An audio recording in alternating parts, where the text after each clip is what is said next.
Apesar do planejamento russo ter se evoluído para uma guerra rápida, os comandantes russos pensavam que a questão da Ucrânia, tendo em vista o acontecimento anterior, seria uma guerra rápida por causa exatamente desse momento. A resistência ucraniana acabou com o planejamento russo, principalmente tendo em vista o aeroporto de Hostomel, que os russos perderam Kiev exatamente por causa do aeroporto de Hostomel.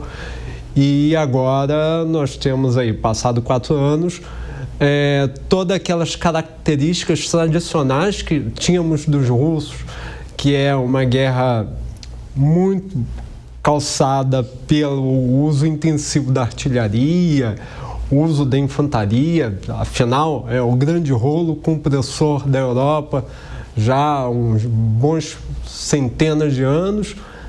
Esse rolo compressor ele perdeu o efeito e o exército russo, de uma hora para outra, teve que incorporar gente que até então é um completo desconhecimento na história russa, a incorporação de tantos africanos, de tantos norte-coreanos, ou seja, aquela característica primordial do exército russo, que é a sua composição humana, que é a questão da artilharia, de infantaria e cavalaria, ela simplesmente entrou em parafuso, justamente porque você tem um adversário à altura, apesar de pequeno, resistente, persistente, e que fez com que essa enormidade que estamos falando, de certa maneira, se encontrasse dentro de uma guerra de trincheira, basicamente em 1914 2.0. Professor Valdir Bezerra, a mesma questão, surpreendeu, já estamos próximos a 4 anos, agora fevereiro, né? Passa tudo tão rápido, né?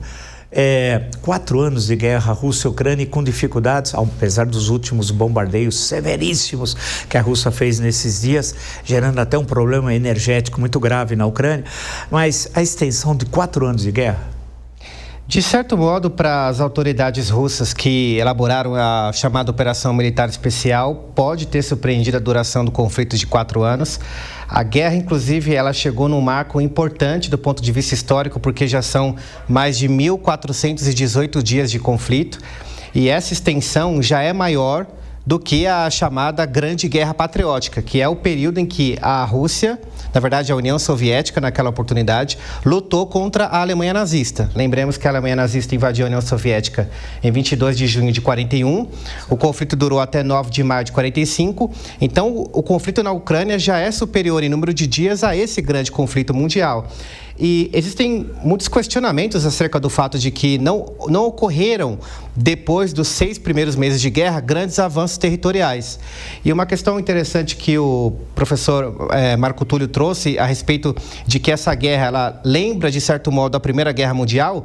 Sim, ela tem características da Primeira Guerra Mundial, porque é uma guerra de pouca movimentação, uma guerra de trincheira, uma guerra mais complicado de se desenrolar, e ao mesmo tempo ela tem elementos da chamada Terceira Guerra Mundial do ponto de vista tecnológico.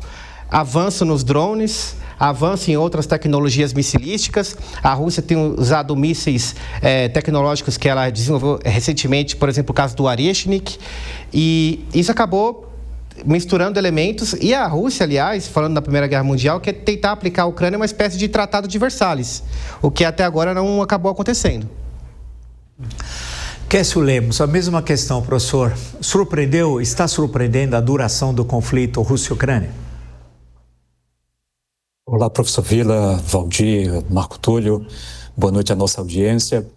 Surpreende se olharmos especificamente para um contexto de 2 estados lutando entre si. Um estado, uma superpotência como é a Rússia, e um estado, do ponto de vista geopolítico e militar, secundário em sua importância e suas capacidades, né?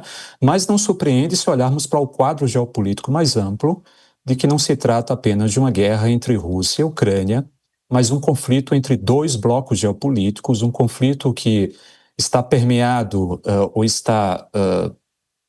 faz parte, né, está aí na esteira de uma redefinição da ordem internacional, nós estamos assistindo o redesenho da ordem internacional, e esse conflito passa a ter uma importância peculiar e importante nessa nova redefinição da ordem internacional. Então, se olharmos do ponto de vista macro, do ponto de vista desse conflito entre blocos geopolíticos e de um contexto de redesenho da ordem internacional, não me surpreende, porque não temos uma guerra entre Rússia e a Ucrânia, temos a guerra entre dois blocos, os dois blocos que disputam a ordem, que disputam o prestígio e maximizar os seus interesses nessa nova ordem internacional.